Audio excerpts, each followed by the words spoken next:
Let's open our Bibles today in the book of Revelation, chapter 14, beginning in verse number 6. I'd like to read from the King James Version Bible.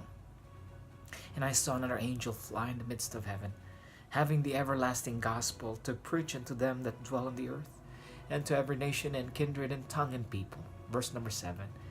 Saying with a loud voice, Fear God and give glory to him, for the hour of his judgment is come. And worship him that made heaven and earth and the sea and the fountains of waters. The first angel's message, friends, is very clear. Christ and his righteousness as the Creator God is found in the Sabbath, the seventh-day Sabbath, as found in Exodus chapter 20, verses 8 to 11. Friends, as we are marking the beginning of the end and the soon coming of Christ, we call it the pre-Advent judgment, the investigative judgment of God to all those who are free to make a choice whether to keep the Sabbath as the seal of God. His righteousness complete. You cannot add or subtract from his creation on the seventh day. It is perfect, complete. That is Christ's righteous character extended to all human beings. That's the everlasting gospel, friends. That we will fear God and worship him who made us and the Sabbath. The counterfeit Sabbath is Sunday, the first day of the week, which is the worship of the sun instituted to us by the Babylon power that is predicted in the second, or that is prophesied or proclaimed in the second angel's message. That's the first day of the week, the mark of the beast, Sunday keeping, forced among people to counter and to rebel against God's righteousness. Sunday, friends, Sunday keeping worship is the mark of the beast, associated with the man of sin, 666, the papacy, as concluded and was exposed by the reformers, Protestant reformers, and also by the scriptures, Daniel, Revelation. The second angel's message is very clear as well.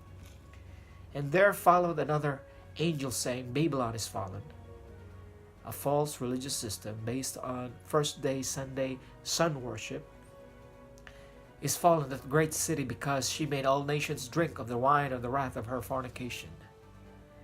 The second angel's message, friends, declares that the false religious system has been exposed and has failed and has fallen, although billions of people still follow.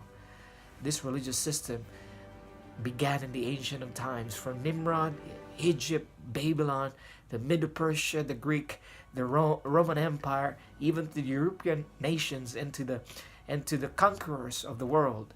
They brought with them the false religious system, the Roman Catholic Church, which is founded on the first day, which their mark, as they confess or as they profess, is found in their change of the Sabbath from the seventh day, which is according to the Bible, to the first day of the week, which is Sunday worship. Friends, it is fallen. It is fallen.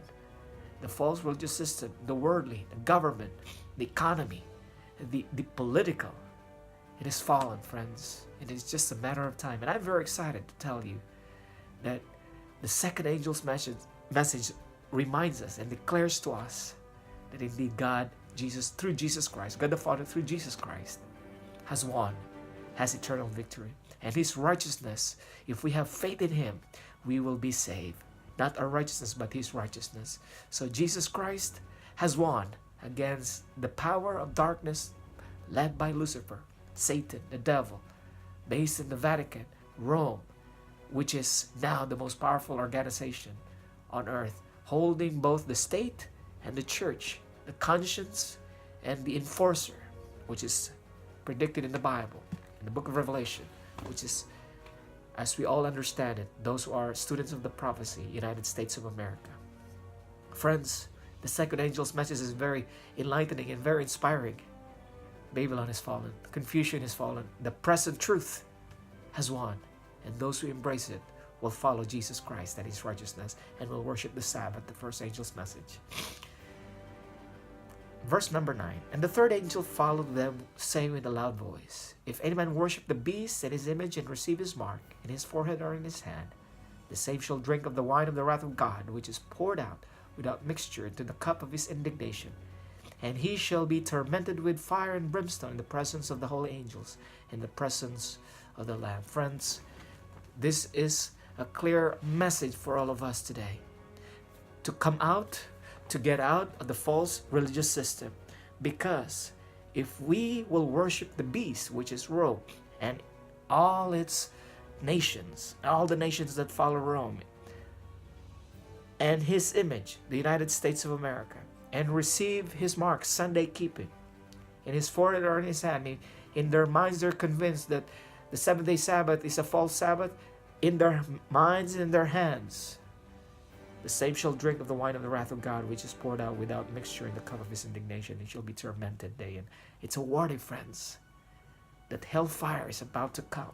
There is no hell yet. The hellfire is about to come. That's what Revelation is saying. In order for us to find rest from our weariness, let us worship Jesus Christ, who made the Sabbath, the seventh-day Sabbath. All his righteousness is embedded in that command to worship. By faith and by grace, we will worship God. The good news is Babylon, the Roman Empire, the Roman Catholic Church, the world has fallen. Jesus Christ has won. And verse number 12, let me jump. Here's the patience of the saints. Here are they that keep the commandments of God and the faith of Jesus. I want to be part of that group of people. They may be very, very few. They may be unpopular and scrutinized, scoffed at, and mocked in their message. But the three angels' message is clear. Christ and his righteousness. The Sabbath is God's righteousness. The seventh-day Sabbath. The mark of the beast is the first day of the week, which is very clear, instituted by Babylon, Roman Catholic Church. Friends, let us come out of Babylon. Let us come out of the world. Let's not love the world. Let us wash ourselves by the blood of the Lamb. Let us be refined by fire. And let us preach the everlasting gospel, which is Jesus Christ. His righteousness is found in his created works. May God continue to bless you as you wait for his very imminent return.